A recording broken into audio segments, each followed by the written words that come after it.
हाँ जी students welcome करते हैं ਤੁਹਾਡਾ ਤੂੰ ਸਟੱਡੀ ਕਲਾਸ YouTube ਚੈਨਲ ਦੇ ਵਿੱਚ। ਇਸ ਵੀਡੀਓ ਦੇ ਵਿੱਚ ਸਟੂਡੈਂਟਸ ਆਪਾਂ BA ਸਮੈਸਟਰ 3rd ਦੇ ਲਈ ਪੋਲੀਟੀਕਲ ਸਾਇੰਸ ਸਮੈਸਟਰ 3rd ਦੇ ਲਈ ਪੋਲੀਟੀਕਲ ਸਾਇੰਸ ਦੇ ਜਿਹੜੇ ਕਿ ਸ਼ਾਰਟ ਕੁਐਸਚਨ ਲੈ ਕੇ ਆਏ ਆ।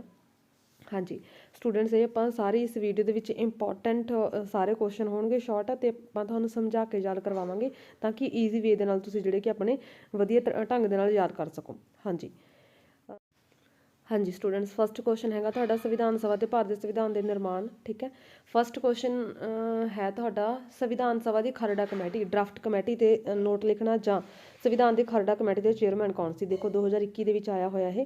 हाँ जी संविधान सभा ने ਵੱਖ-ਵੱਖ कमेटियों की रिपोर्ट के आधार पर भारतीय संविधान का जिहड़े कि मसौदा तैयार करने लई भारतीय संविधान के ਵੱਖ-ਵੱਖ कमेटियों की रिपोर्टां के आधार पर ठीक है भारतीय संविधान का मसौदा तैयार करने लई 29 अगस्त 1947 ईस्वी नूं डॉक्टर BR अंबेडकर की प्रधानगी हेठ 7 मैंबरां दी कमेटी बनती है। ठीक है 7 मैंबरां दी खरड़ा कमेटी बनती है जिहड़ी 29 अगस्त 1947 दे विच बनती है तो इस नूं संविधान का मसौदा तैयार करने का जिहड़ा कि काम दिता गया सी ते खरड़ा कमेटी ने संविधान का खरड़ा तैयार करके 21 फरवरी 1948 नूं संविधान सभा के प्रधान नूं पेश किया। ठीक है तो इस कमेटी जी 7 मैंबरां की कमेटी बनाई गई सी इसने फिर 21 फरवरी 1948 नूं अपना जिहड़ा बनाया सी वो जिहड़े कि संविधान सभा के सामने पेश किया प्रधान नूं। संविधान सभा के मैंबर प्रांतिक विधान मंडलों ते जनता नूं खरड़े ते विचार वटांदरा करने लई 8 महीने का समा दिता गया तो इस लई संविधान सभा का 6वां समागम सी वो जिहड़ा 4 नवंबर 1948 ईस्वी नूं होया ते 7 नवंबर 1948 ईस्वी तक चलदा रहा। तो इस तो मगरों खरड़ा कमेटी की जी खरड़ा संविधान की दूजी तीजी पड़त होंगी है। फिर 26 नवंबर 1949 में संविधान सभा के प्रधान डॉक्टर राजेंद्र प्रसाद ने संविधान से दस्तखत किए तो इस तरह संविधान का जिहड़े कि संविधानिक तौर पर बन के जिहड़े कि 26 नवंबर 1949 में संविधान तैयार हो गया सी बट यह लागू होया सी 26 जनवरी 1950। ठीक है सो ये सी क्वेश्चन। हाँ जी नैक्सट है खरड़ा कमेटी से चेयरमैन की क्वेश्चन पूछ रहा था चेयरमैन कौन से डॉक्टर BR अंबेडकर। ठीक है हाँ जी अगे है संविधान सभा ते नोट लिखा हूँ संविधान सभा ते नोट लिखना है ये भी 2021 के आया हुआ है। हाँ जी संविधान सभा के मैंबरों की चोण का वर्णन 1946 के कैबिनेट मिशन की योजना के किया गया सी। हाँ जी संविधान सभा की जी रचना है भी ये किन्ने मैंबर होने चाहिए की है ये 1946 जो कैबिनेट मिशन आया सी उहदे विच ये सारी दसी गई सी। संविधान सभा के कुल मैंबर 399 सी।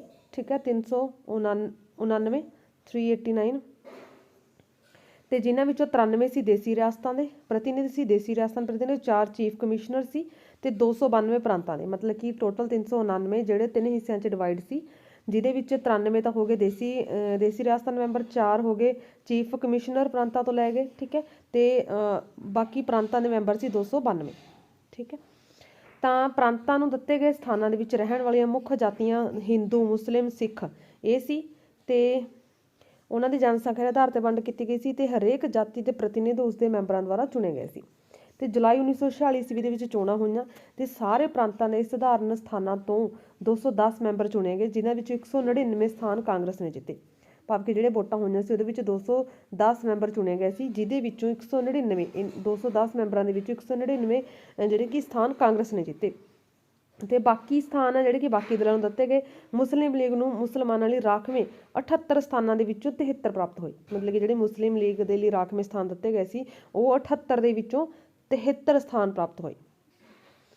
नैक्सट है अपना क्वेश्चन संविधान सभा के मैंबरां नाम लिखने ने। हाँ जी संविधान सभा के मैंबर किहड़े सी।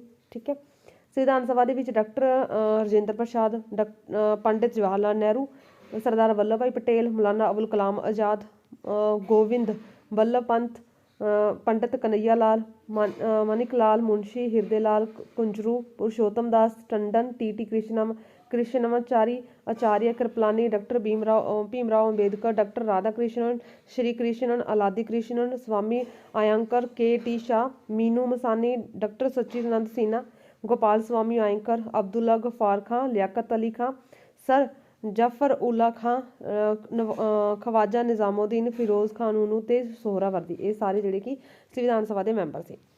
नैक्सट है कि फोर्थ क्वेश्चन की संविधान सभा प्रभुत्वशाली संस्था सी। हाँ जी संविधान सभा एक प्रभुत्वशाली संस्था नहीं सी क्योंकि ब्रिटिश सरकार की इच्छा अनुसार स्थापित की गई सी क्योंकि ब्रिटिश सरकार की इच्छा के अकॉर्डिंग स्थापित की गई सी संविधान सभा। सैकेंड ब्रिटिश सरकार संविधान सभा नूं जदों चाहे समाप्त कर सकती सी। थर्ड ਤੇ ਸੰਵਿਧਾਨ ਸਭਾ ਦੇ ਸ਼ਕਤੀਆਂ ਤੇ ਕਈ ਕਿਸਮ ਦੇ ਪ੍ਰਤੀਬੰਧ ਮਤਲਬ ਕਿ ਕਈ ਰੋਕਾਂ ਲੱਗੇ ਹੋਏ ਸੀ। ਤੇ ਉਦਾਹਰਨ ਦੇ ਤੌਰ ਤੇ ਸੰਵਿਧਾਨ ਸਭਾ ਕੈਬਨਿਟ ਮਿਸ਼ਨ ਦੁਆਰਾ ਪੇਸ਼ ਕੀਤੇ ਗਏ ਸੰਵਿਧਾਨ ਦੀ ਰੂਪਰੇਖਾ ਦੇ ਵਿੱਚੋਂ ਕਿਸੇ ਕਿਸਮ ਦੀ ਕੋਈ ਤਬਦੀਲੀ ਨਹੀਂ ਕਰ ਸਕਦੇ ਸੀ। ਠੀਕ ਹੈ, ਉਸਦੇ ਕੋਲ ਸੁਰੱਖਿਆ, ਵਿਦੇਸ਼ੀ ਮਾਮਲੇ, ਸੰਚਾਰ ਵਿਭਾਗ ਤੋਂ ਇਲਾਵਾ ਹੋਰ ਕਿਸੇ ਵਿਭਾਗ ਨੂੰ ਕੇਂਦਰੀ ਅਧਿਕਾਰ ਖੇਤਰ ਦੇ ਵਿੱਚ ਲਿਆਉਣ ਦੀ ਸ਼ਕਤੀ ਨਹੀਂ ਸੀ। ਤੇ ਫੋਰਥ ਕੀ ਸੀ ਕਿ ਸੰਵਿਧਾਨ ਨੂੰ ਕੋਈ ਨਿਆਂਇਕ ਜਾਂ ਸੰਵਿਧਾਨਿਕ ਪ੍ਰਮਾਣਤਾ ਪ੍ਰਾਪਤ ਨਹੀਂ ਸੀ, ਕਿਉਂਕਿ ਕੈਬਨਿਟ ਮਿਸ਼ਨ ਕੋਈ ਵੀ ਵਿਧੀ ਸੰਗਤ ਯੋਜਨਾ ਨਹੀਂ ਸੀ ਜਿਸ ਨੂੰ ਭਾਰਤ ਦੇ ਲਈ ਸੰਵਿਧਾਨ ਸਭਾ ਦੀ ਸਥਾਪਨਾ ਕਰਨ ਦਾ ਅਧਿਕਾਰ ਪ੍ਰਾਪਤ ਹੋਵੇ। ਮਤਲਬ ਕਿ ਕੋਈ ਇਹੋ ਜਿਹੀ ਵਿਧੀ ਨਹੀਂ ਸੀ ਜਿਸ ਦੇ ਅਕੋਰਡਿੰਗ ਇਹ ਹੋ ਸਕਦਾ ਸੀ। ਠੀਕ ਹੈ, ਅੱਗੇ ਹੈ 5th ਕੁਐਸਚਨ ਹੈ ਉਦੇਸ਼ ਰੈਜ਼ੋਲੂਸ਼ਨ ਤੋਂ ਕੀ ਭਾਵ ਹੈ। ਹਾਂਜੀ, 13 ਦਸੰਬਰ 1946 ਈਸਵੀ ਨੂੰ ਪੰਡਿਤ ਜਵਾਹਰ ਲਾਲ ਨਹਿਰੂ ਨੇ ਸੰਵਿਧਾਨ ਸਭਾ ਦੇ ਵਿੱਚ ਆਪਣਾ ਉਦੇਸ਼ ਪ੍ਰਸਤਾਵ ਪਾਸ ਕੀਤਾ ਸੀ।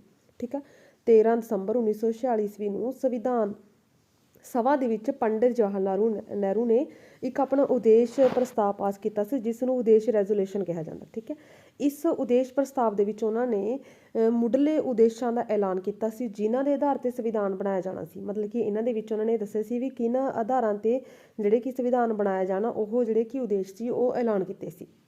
ਜਿਵੇਂ ਕਿ ਭਾਰਤ ਨੂੰ ਪ੍ਰਭੂਤਾ ਸੰਪੰਨ ਗਣਰਾਜ ਐਲਾਨ ਕਰਨਾ, ਜਿੱਥੇ ਸਮੁੱਚੀ ਸ਼ਕਤੀ ਜਨਤਾ ਦੇ ਹੱਥਾਂ ਵਿੱਚ ਹੋਵੇ, ਜਨਤਾ ਨੂੰ ਸਮਾਜਿਕ, ਆਰਥਿਕ, ਰਾਜਨੀਤਿਕ ਨਿਆਂ, ਬਰਾਬਰੀ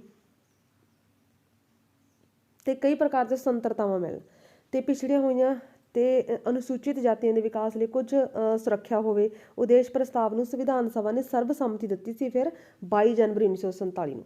22 ਜਨਵਰੀ 1947 ਨੂੰ।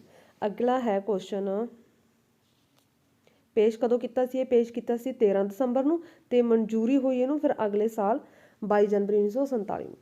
ਨੈਕਸਟ ਹੈ ਹਾਂਜੀ, ਭਾਰਤ ਦੀ ਅੰਤਰਕਾਲੀ ਸੰਸਦ ਕਿਸ ਨੂੰ ਕਿਹਾ ਜਾਂਦਾ? 1946 ਦੇ ਮੰਤਰੀ ਮੰਡਲ ਮਿਸ਼ਨ ਯੋਜਨਾ ਦੇ ਅਧੀਨ ਭਾਰਤ ਦਾ ਸੰਵਿਧਾਨ ਦਾ ਨਿਰਮਾਣ ਕਰਨ ਦੇ ਲਈ ਇੱਕ ਸੰਵਿਧਾਨਿਕ ਸਭਾ ਸਥਾਪਿਤ ਕੀਤੀ ਗਈ ਸੀ। ਹਾਂਜੀ, ਭਾਰਤ ਦੇ ਸੰਵਿਧਾਨ ਦਾ ਨਿਰਮਾਣ ਕਰਨ ਦੇ ਲਈ ਸੰਵਿਧਾਨ ਸਭਾ ਸਥਾਪਿਤ ਕੀਤੀ ਗਈ ਸੀ।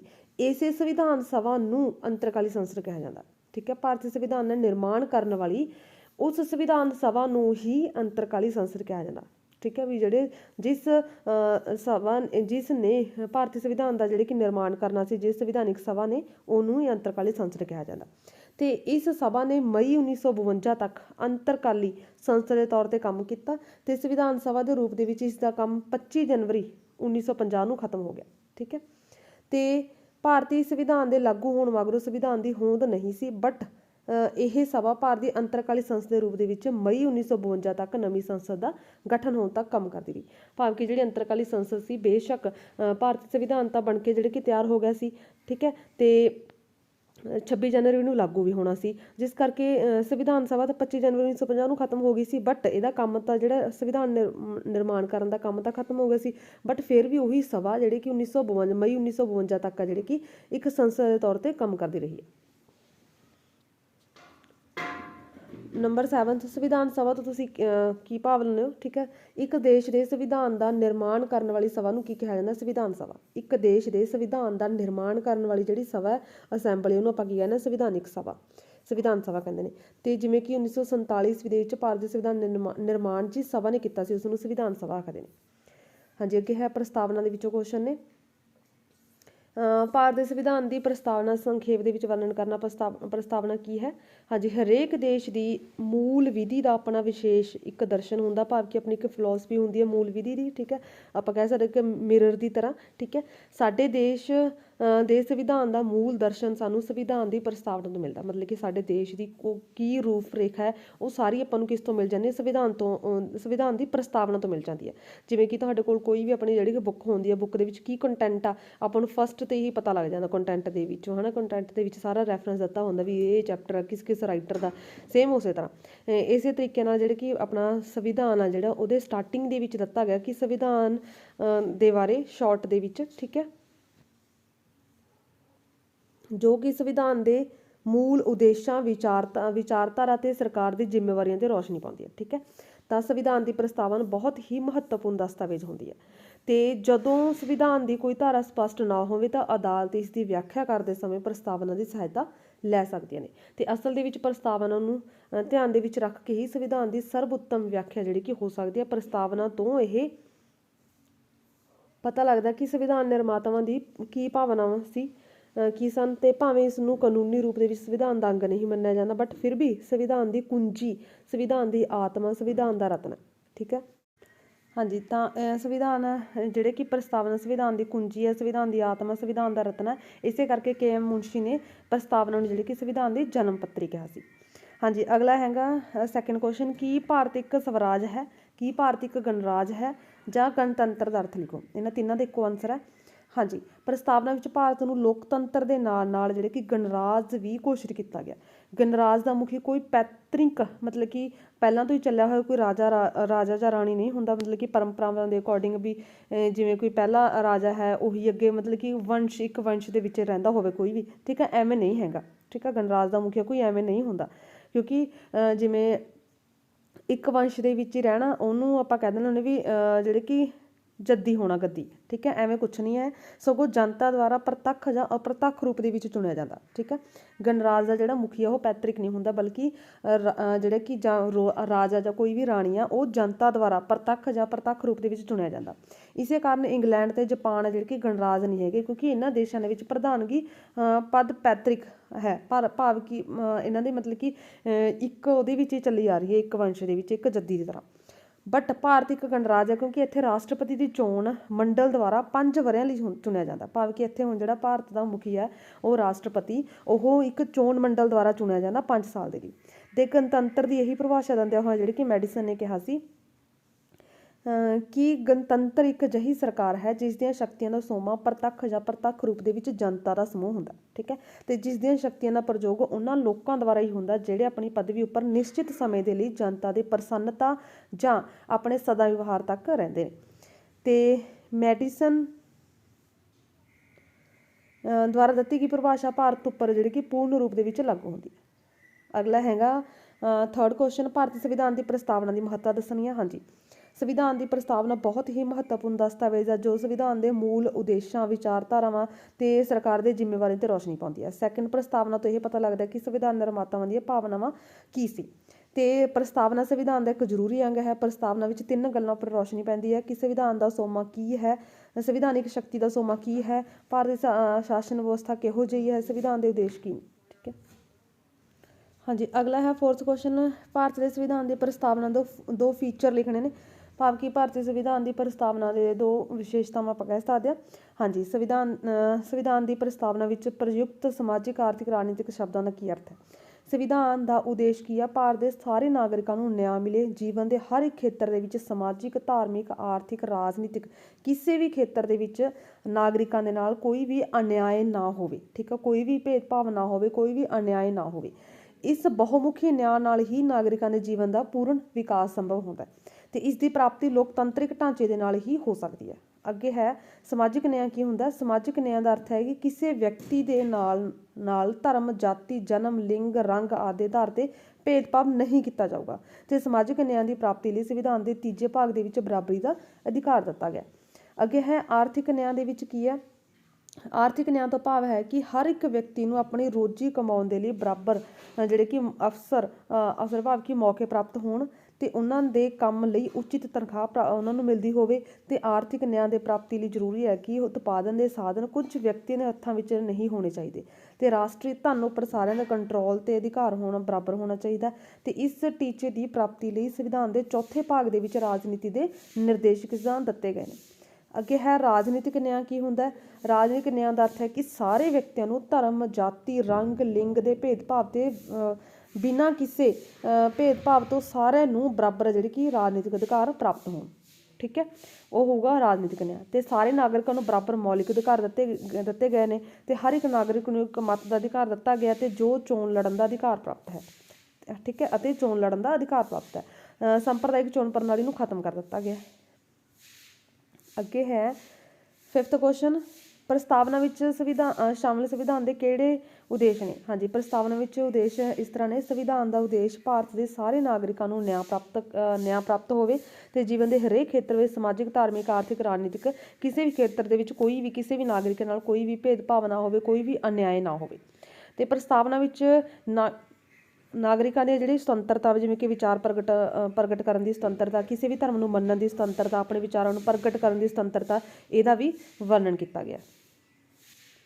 ਅੱਗੇ ਹੈ ਪ੍ਰਸਤਾਵਨਾ ਵਿੱਚ ਨਾਗਰਿਕਾਂ ਨੂੰ ਸਨਮਾਨ ਤੇ ਮੌਕੇ ਦੀ ਬਰਾਬਰੀ ਵੀ ਦਿੱਤੀ ਗਈ ਹੈ, ਵੀ ਸਾਰਿਆਂ ਨੂੰ ਜਿਹੜੇ ਕਿ ਇੱਕੋ ਸਾਰ ਆ ਜਿਹੜੇ ਕਿ ਸਨਮਾਨ ਪ੍ਰਾਪਤ ਹੋਵੇ, ਇੱਕੋ ਸਾਰ ਆ ਜਿਹੜੇ ਕਿ ਮੌਕੇ ਅਵਸਰ ਓਪਰਚੁਨਿਟੀਜ਼ ਮਿਲਣ ਤਾਂ ਕਿ ਸਾਰਿਆਂ ਨੂੰ ਸਮਾਜਿਕ ਸਮਾਨਤਾ ਰਹੇ।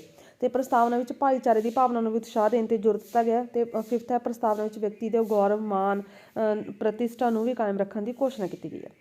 ਅੱਗੇ ਹੈ ਸਿੱਧ ਕਰੋ ਕਿ ਨੰਬਰ 6 ਸਿੱਧ ਕਰੋ ਕਿ ਭਾਰਤ ਇੱਕ ਲੋਕਤੰਤਰੀ ਰਾਜ ਹੈ। ਹਾਂਜੀ ਇਹਦੇ ਵਿੱਚ ਹਾਂਜੀ ਸੰਵਿਧਾਨ ਦੀ ਪ੍ਰਸਤਾਵਨਾ ਵਿੱਚ ਭਾਰਤ ਨੂੰ ਲੋਕਤੰਤਰੀ ਰਾਜ ਘੋਸ਼ਿਤ ਕੀਤਾ ਗਿਆ।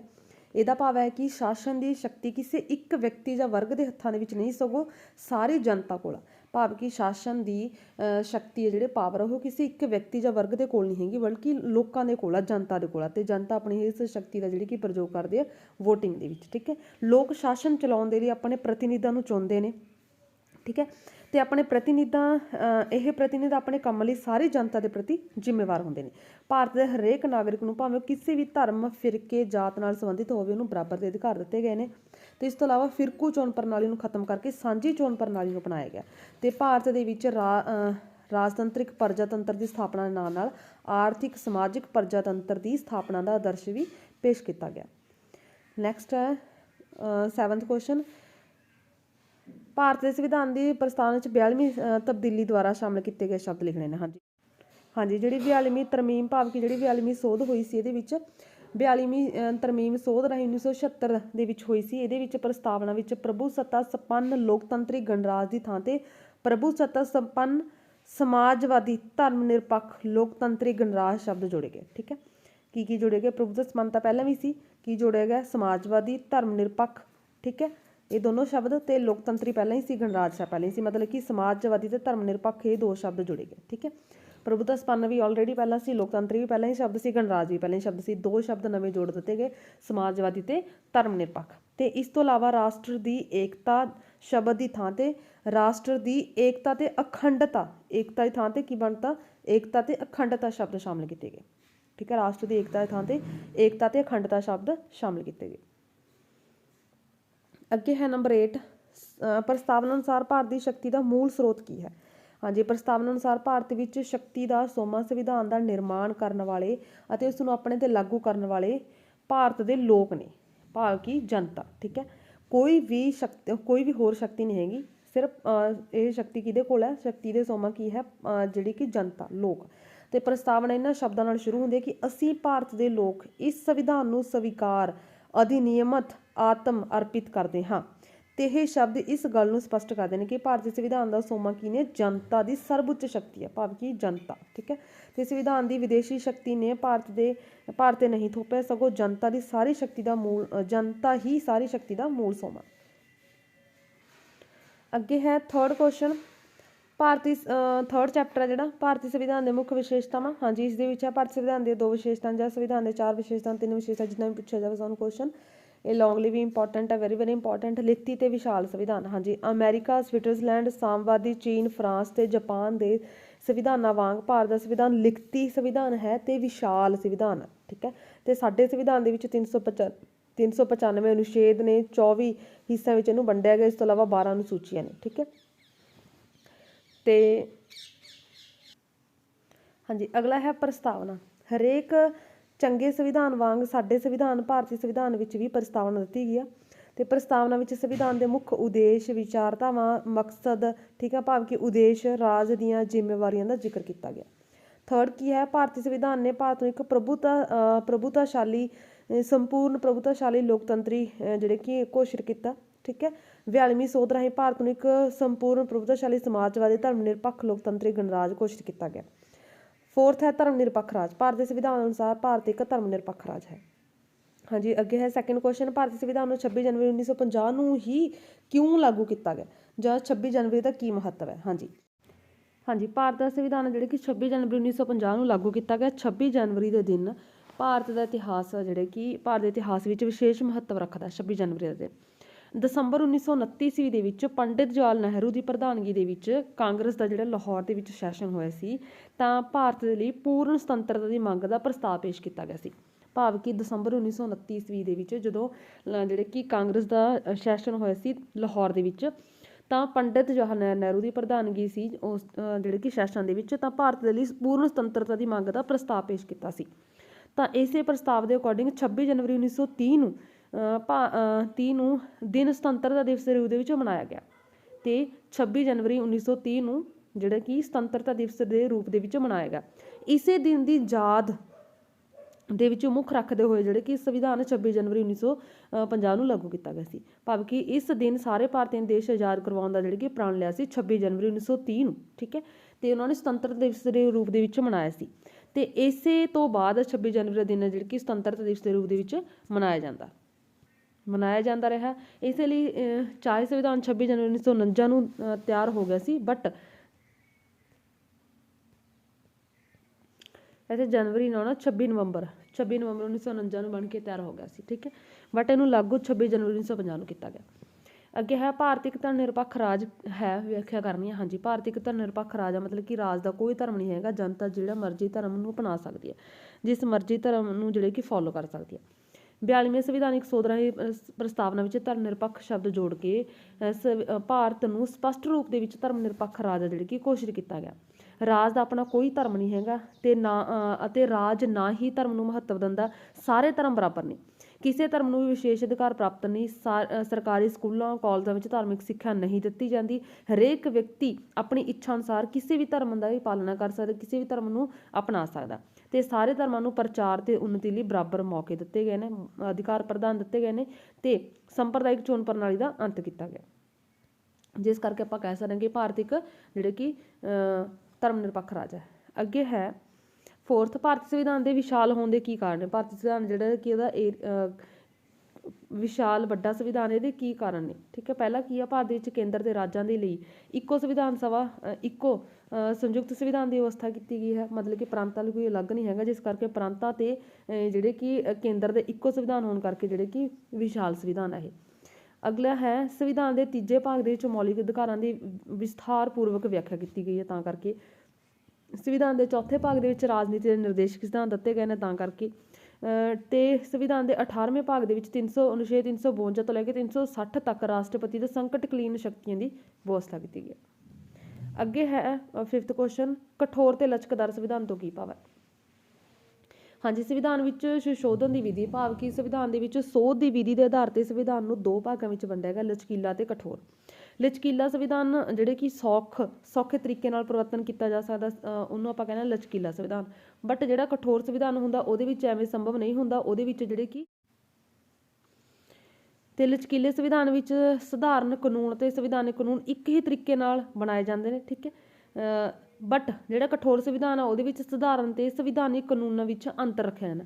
ਭਾਵ ਕਿ ਤੁਸੀਂ ਇਹ ਕਹਿ ਸਕਦੇ ਵੀ ਕਠੋਰ ਸੰਵਿਧਾਨ ਦੇ ਵਿੱਚ ਸੰਵਿਧਾਨਿਕ ਸੋਧ ਆ ਜਿਹੜੀ ਕਿ ਸੌਖੇ ਢੰਗ ਨਾਲ ਨਹੀਂ ਕੀਤੀ ਜਾਂਦੀ ਹੁੰਦੀ, ਜਦ ਕਿ ਲਚਕਦਾਰ ਦੇ ਵਿੱਚ ਜਿਹੜੀ ਕਿ ਈਜ਼ੀ ਵੇ ਨਾਲ ਹੋ ਸਕਦੀ ਹੈ। ਅੱਗੇ ਹੈ ਸਿਕਸਥ ਕੁਐਸਚਨ, ਇਹ ਕਿਉਂ ਕਿਹਾ ਜਾਂਦਾ ਕਿ ਭਾਰਤੀ ਸੰਵਿਧਾਨ ਉਧਾਰ ਲਏ ਗਏ ਸਿਧਾਂਤਾਂ ਦਾ ਸਮੂਹ ਹੈ, ਜਾਂ ਭਾਰਤੀ ਸੰਵਿਧਾਨ ਦਾ ਉਧਾਰ ਦਾ ਥੈਲਾ ਹੈ, ਕਿ ਤੁਸੀਂ ਸਹਿਮਤ ਹੋ। ਭਾਵ ਕਿ ਇਹਦੇ ਵਿੱਚ ਜਿਹੜੇ ਸਾਰੀਆਂ ਨੇ ਜਿਵੇਂ ਜਿਹੜੇ ਕਿ ਅਧਿਕਾਰ ਦੂਜੇ ਤੋਂ ਬੋਰੋ ਕੀਤੇ ਗਏ ਨੇ, ਤੇ ਇਸੇ ਤਰੀਕੇ ਨਾਲ ਨੀਤੀ ਦੇ ਨਿਰਦੇਸ਼ਕ ਸਿਧਾਂਤ, ਕਰਤੱਵ, ਠੀਕ ਹੈ, ਤੇ ਇਹ ਸਾਰੀਆਂ ਚੀਜ਼ਾਂ ਜਿਹੜੇ ਕਿ ਬੋਰੋ ਕੀਤੀਆਂ ਹੋਈਆਂ ਨੇ, ਤਾਂ ਕਰਕੇ ਇਹਨੂੰ ਕਿਹਾ ਜਾਂਦਾ ਕਿ ਇਹ ਜਿਹੜੇ ਕਿ ਉਧਾਰ ਦਾ ਥੈਲਾ। ਹਾਂਜੀ, ਕੁਝ ਵਿਦਵਾਨਾਂ ਦਾ ਵਿਚਾਰ ਹੈ ਕਿ ਭਾਰਤ ਦਾ ਸੰਵਿਧਾਨ ਭਿਖਾਰੀ ਦਾ ਥੈਲਾ, ਕਿਉਂਕਿ ਸੰਵਿਧਾਨ ਨਿਰਮਾਤਾ ਨੇ ਦੂਜੇ ਦੇਸ਼ਾਂ ਦੇ ਸੰਵਿਧਾਨਾਂ ਤੋਂ ਬਹੁਤ ਕੁਝ ਲਿਆ। ਬਟ ਇਸ ਵਿਚਾਰ ਨਾਲ ਅਸੀਂ ਸਹਿਮਤ ਨਹੀਂ ਹਾਂ, ਕਿਉਂਕਿ ਸੰਵਿਧਾਨ ਸਭਾ ਦਾ ਉਦੇਸ਼ ਇੱਕ ਚੰਗਾ ਸੰਵਿਧਾਨ ਤਿਆਰ ਕਰਨਾ ਸੀ, ਜਿਸ ਕਰਕੇ ਉਹਨਾਂ ਨੂੰ ਦੇਸ਼ ਦੇ ਸੰਵਿਧਾਨਾਂ ਤੋਂ ਜੋ ਚੀਜ਼ ਚੰਗਾ ਵਿਚਾਰ ਮਿਲੇ ਉਸ ਨੂੰ ਆਪਣੇ ਸੰਵਿਧਾਨ ਦੇ ਵਿੱਚ ਹਿੱਸਾ ਬਣਾ ਦਿੱਤਾ। ਨੈਕਸਟ ਹੈ ਫੋਰਥ ਚੈਪਟਰ। ਹਾਂਜੀ, ਭਾਰਤੀ ਸੰਵਿਧਾਨ ਦੇ ਕੋਈ ਦੋ ਸੰਘੀ ਫੀਚਰ ਲਿਖਣੇ ਨੇ, ਭਾਵ ਕਿ ਇਹਨਾਂ ਦੀ ਵਿਸ਼ੇਸ਼ਤਾਵਾਂ ਲਿਖਣੀਆਂ ਨੇ। ਜਾਂ ਕੀ ਭਾਰਤ ਇੱਕ ਸੰਘਾਤਮਕ ਰਾਜ ਹੈ। ਹਾਂਜੀ, ਸ਼ਕਤੀਆਂ ਦੀ ਵੰਡ ਕੀਤੀ ਗਈ ਹੈ, ਤਾਂ ਕਰਕੇ ਆਪਾਂ ਕਹਿੰਦੇ ਕਿ ਇਹ ਸੰਘਾਤਮਕ ਰਾਜ ਹੈ। ਹਰੇਕ ਸੰਘੀ ਦੇਸ਼ ਦੀ ਤਰ੍ਹਾਂ ਭਾਰਤ ਵਿੱਚ ਵੀ ਕੇਂਦਰ ਤੇ ਰਾਜਾਂ ਵਿੱਚ ਸ਼ਕਤੀਆਂ ਦੀ ਵੰਡ ਕੀਤੀ ਗਈ ਹੈ। ਇਹਨਾਂ ਸ਼ਕਤੀਆਂ ਨੂੰ 3 ਹਿੱਸਿਆਂ ਵਿੱਚ ਵੰਡਿਆ ਗਿਆ, ਸੰਘ ਸੂਚੀ, ਰਾਜ ਸੂਚੀ ਤੇ ਸੰਵਰਤੀ ਸੂਚੀ। ਤੇ ਲਿਖਤੀ ਸੰਵਿਧਾਨ ਵੀ ਵਿਸ਼ੇਸ਼ਤਾ ਹੁੰਦੀ ਹੈ, ਠੀਕ ਹੈ। ਤੇ ਭਾਰਤ ਦਾ ਸੰਵਿਧਾਨ ਜਿਹੜੇ ਕਿ ਲਿਖਤੀ ਸੰਵਿਧਾਨ ਆ, ਭਾਰਤ ਦੇ ਸੰਵਿਧਾਨ ਦੇ ਵਿੱਚ ਵਰਤਮਾਨ ਸਮੇਂ 395 ਅਨੁਛੇਦ 12 ਅਨੁਸੂਚੀਆਂ ਨੇ। ਅੱਗੇ ਹੈ ਸੈਕਿੰਡ ਕੁਐਸਚਨ, ਭਾਰਤ ਸੰਘ ਹੁੰਦੇ ਹੋਏ ਵੀ ਭਾਵਨਾ ਵਿੱਚ ਇਕਾਤਮਕ ਹੈ, ਵਿਆਖਿਆ ਕਰੋ। ਹਾਂਜੀ, ਭਾਰਤੀ ਸੰਵਿਧਾਨ ਦਾ ਢਾਂਚਾ ਜਿਹੜਾ ਕਿ ਸੰਘਾਤਮਕ ਆ, ਬਟ ਭਾਵਨਾ ਦੇ ਵਿੱਚ ਇਹ ਇਕਾਤਮਕ ਆ। ਭਾਰਤੀ ਸੰਵਿਧਾਨ ਵਿੱਚ ਸੰਘਾਤਮਕ ਲੱਛਣ ਪਾਏ ਜਾਂਦੇ ਨੇ, ਜੋ ਕਿ ਲਿਖਤੀ ਤੇ ਕਠੋਰ ਸੰਵਿਧਾਨ, ਸ਼ਕਤੀਆਂ ਦੀ ਵੰਡ, ਸੰਵਿਧਾਨ ਦੀ ਸਰਵਉੱਚਤਾ, ਸੁਤੰਤਰ ਨਿਆਂਪਾਲਿਕਾ ਦੇ ਆਦਿ ਨੇ। ਬਟ ਭਾਰਤੀ ਸੰਵਿਧਾਨ ਦੇ ਵਿੱਚ ਇਕਾਤਮਕ ਤੱਤ ਵੀ ਮਿਲਦੇ ਨੇ, ਜਿਨ੍ਹਾਂ ਕਰਕੇ ਇਹ ਕਹਿਣਾ ਕਿ ਭਾਰਤੀ ਸੰਵਿਧਾਨ ਦੀ ਆਤਮਾ ਇਕਾਤਮਕ ਆ। ਸਾਰੇ ਦੇਸ਼ ਦੇ ਲਈ ਇੱਕ ਸੰਵਿਧਾਨ ਹੈ ਤੇ ਨਾਗਰਿਕਾਂ ਨੂੰ ਇਕਹਿਰੀ ਨਾਗਰਿਕਤਾ ਪ੍ਰਾਪਤ ਹੈ। ਰਾਜਾਂ ਦੇ ਰਾਜਪਾਲ ਦੀ ਨਿਯੁਕਤੀ ਰਾਸ਼ਟਰਪਤੀ ਕਰਦਾ। ਰਾਸ਼ਟਰਪਤੀ ਕੇਂਦਰੀ ਸਰਕਾਰ ਦੇ ਏਜੰਟ ਦੇ ਰੂਪ ਦੇ ਵਿੱਚ ਕੰਮ ਕਰਦਾ ਤੇ ਸੰਕਟ ਕਾਲ ਦੇ ਵਿੱਚ ਦੇਸ਼ ਦਾ ਸੰਘਾਤਮਕ ਢਾਂਚਾ ਇਕਾਤਮਕ ਢਾਂਚਾ ਬਣ ਜਾਂਦਾ। ਠੀਕ ਹੈ, ਸੰਕਟ ਕਾਲ ਦੇ ਵਿੱਚ ਦੇਸ਼ ਦਾ ਸੰਘਾਤਮਕ ਢਾਂਚਾ ਇਕਾਤਮਕ ਢਾਂਚੇ ਵਿੱਚ ਬਦਲਿਆ ਜਾ ਸਕਦਾ। ਇਸ ਲਈ ਸੰਵਿਧਾਨ ਵਿੱਚ ਕਿਸੇ ਸੰਸ਼ੋਧਨ ਦੀ ਜ਼ਰੂਰਤ ਨਹੀਂ। ਭਾਰਤ ਵਿੱਚ ਇਕਹਿਰੀ ਨਿਆਂ ਵਿਵਸਥਾ ਦੀ ਸਥਾਪਨਾ ਕੀਤੀ ਗਈ ਹੈ। ਸੰਪੂਰਨ ਭਾਰਤ ਵਿੱਚ ਇੱਕ ਹੀ ਚੋਣ ਆਯੋਗ ਆ।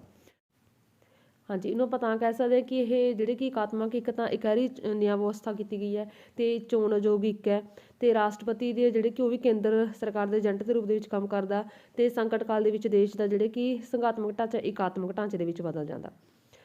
ਠੀਕ ਹੈ, ਤਾਂ ਕਰਕੇ ਜਿਹੜੇ ਕਿ ਇਸ ਤੋਂ ਇਲਾਵਾ ਸੰਵਿਧਾਨ ਸਾਰੇ ਦੇਸ਼ ਲਈ ਇੱਕ ਸੰਵਿਧਾਨ ਹੈ ਤੇ ਨਾਗਰਿਕ ਨੂੰ ਇਕਹਿਰੀ ਨਾਗਰਿਕਤਾ ਪ੍ਰਾਪਤ ਹੈ। ਠੀਕ ਹੈ, ਇਹਨਾਂ ਕਾਰਨਾਂ ਕਰਕੇ ਕੀ ਕਿਹਾ ਜਾਂਦਾ ਕਿ ਭਾਰਤ ਦੇ ਵਿੱਚ ਇਕਾਤਮਕ ਹੈ ਭਾਵਨਾ। ਹਾਂਜੀ, ਥਰਡ ਕੁਐਸਚਨ ਹੈ ਭਾਰਤ ਵਿੱਚ ਸ਼ਕਤੀਸ਼ਾਲੀ ਕੇਂਦਰ ਦੀ ਜ਼ਰੂਰਤ ਦੇ 4 ਕਾਰਨ ਲਿਖਣੇ ਨੇ। ਹਾਂਜੀ, ਦੇਸ਼ ਦੀਆਂ ਵੱਖ-ਵੱਖ ਸਮੱਸਿਆਵਾਂ ਦਾ ਸਾਹਮਣਾ ਕਰਨ ਲਈ ਸ਼ਕਤੀਸ਼ਾਲੀ ਕੇਂਦਰ ਦੀ ਵਿਵਸਥਾ ਕੀਤੀ ਗਈ ਹੈ। ਦੇਸ਼ ਦੇ ਆਰਥਿਕ ਵਿਕਾਸ ਲਈ ਸ਼ਕਤੀਸ਼ਾਲੀ ਕੇਂਦਰ ਦੀ ਜ਼ਰੂਰਤ ਸੀ, ਇਸ ਲਈ ਸ਼ਕਤੀਸ਼ਾਲੀ ਕੇਂਦਰ ਦੀ ਵਿਵਸਥਾ ਕੀਤੀ ਗਈ ਹੈ। ਭਾਰਤ ਨੇ ਸਦਾ ਹੀ ਕੇਂਦਰੀ ਸਰਕਾਰ ਦੇ ਕਮਜ਼ੋਰ ਹੋਣ ਤੋਂ ਨੁਕਸਾਨ ਉਠਾਇਆ, ਇਸ ਲਈ ਕੇਂਦਰ ਸਰਕਾਰ ਦਾ ਸ਼ਕਤੀਸ਼ਾਲੀ ਹੋਣਾ ਜ਼ਰੂਰੀ ਹੈ ਤੇ ਕੇਂਦਰ ਸਰਕਾਰ ਦਾ ਸ਼ਕਤੀਸ਼ਾਲੀ ਹੋਣਾ ਇਸ ਲਈ ਵੀ ਜ਼ਰੂਰੀ ਹੈ ਕਿਉਂਕਿ ਦੇਸ਼ ਦੀ ਸੁਰੱਖਿਆ ਦੇ ਲਈ ਕੇਂਦਰ ਸਰਕਾਰ ਜ਼ਿੰਮੇਵਾਰ ਹੈ। ਅੱਗੇ ਹੈ ਭਾਰਤੀ ਸੰਵਿਧਾਨ। ਫੋਰਥ ਕੁਐਸਚਨ, ਭਾਰਤੀ ਸੰਵਿਧਾਨ ਦੇ ਕੋਈ 4 ਇਕਾਤਮਕ ਲੱਛਣ ਕਿਹੜੇ ਨੇ। ਹਾਂਜੀ, ਉਹੀ ਆ ਗਿਆ ਸ਼ਕਤੀਆਂ ਦੀ ਵੰਡ ਕੀਤੀ ਗਈ ਹੈ ਕੇਂਦਰ ਦੇ ਪੱਖ, ਸ਼ਕਤੀਆਂ ਦੀ ਵੰਡ ਕੇਂਦਰ ਦੇ ਪੱਖ ਦੇ ਵਿੱਚ। ਭਾਰਤੀ ਸੰਵਿਧਾਨ ਵਿੱਚ ਸ਼ਕਤੀਆਂ ਦੀ ਵੰਡ ਕੀਤੀ ਗਈ ਜੋ ਕੇਂਦਰ ਦੇ ਪੱਖ ਦੇ ਵਿੱਚ ਹੈ। ਰਾਜਪਾਲ ਦੀ ਨਿਯੁਕਤੀ ਰਾਸ਼ਟਰਪਤੀ ਦੁਆਰਾ ਕੀਤੀ ਜਾਂਦੀ ਹੈ ਤੇ ਰਾਸ਼ਟਰਪਤੀ ਦੀ ਪ੍ਰਸੰਨਤਾ ਤੱਕ ਹੀ ਉਹ ਪਦਵੀ ਤੇ ਕਾਇਮ ਰਹਿੰਦਾ। ਇਕਹਿਰੀ ਨਿਆਂ ਵਿਵਸਥਾ, ਇਕਹਿਰੀ ਨਾਗਰਿਕਤਾ। ਅੱਗੇ ਹੈ 5th ਕੁਐਸਚਨ, ਭਾਰਤੀ ਸੰਵਿਧਾਨ ਦੇ ਨਵੇਂ ਝੁਕਾਅ ਦੇ 2 ਲੱਛਣ ਲਿਖਣੇ ਨੇ। ਹਾਂਜੀ, ਸੰਵਿਧਾਨ ਨਿਰਮਾਤਾ ਨੇ ਸੰਘਵਾਦ ਦੇ ਨਾਲ ਕੇਂਦਰ ਨੂੰ ਵੀ ਬਹੁਤ ਸ਼ਕਤੀਸ਼ਾਲੀ ਬਣਾਇਆ। 1967 ਤੋਂ ਬਾਅਦ ਭਾਰਤ ਲਈ ਰਾਜਾਂ ਨੂੰ ਅਧਿਕ ਅਧਿਕਾਰ ਦੇਣ ਦੀ ਮੰਗ ਕੀਤੀ ਗਈ ਹੈ। ਸੈਕਿੰਡ ਹੈ 45 ਸਾਲਾਂ ਤੋਂ ਪਿਛਲੇ 45 ਸਾਲਾਂ ਤੋਂ ਅਨੇਕਾਂ ਰਾਜਾਂ ਵਿੱਚ ਖੇਤਰੀ ਦਲਾਂ ਦੀਆਂ ਸਰਕਾਰਾਂ ਸਥਾਪਿਤ ਹੋ ਚੁੱਕੀਆਂ ਨੇ ਤੇ ਜਿਸ ਕਰਕੇ ਖੇਤਰੀ ਦਲ ਕੇਂਦਰ ਰਾਜਾਂ ਦੇ ਸੰਬੰਧਾਂ ਦੀ ਪੁਨਰ ਗਠਨ ਦੀ ਮੰਗ ਕਰ ਰਹੇ ਨੇ।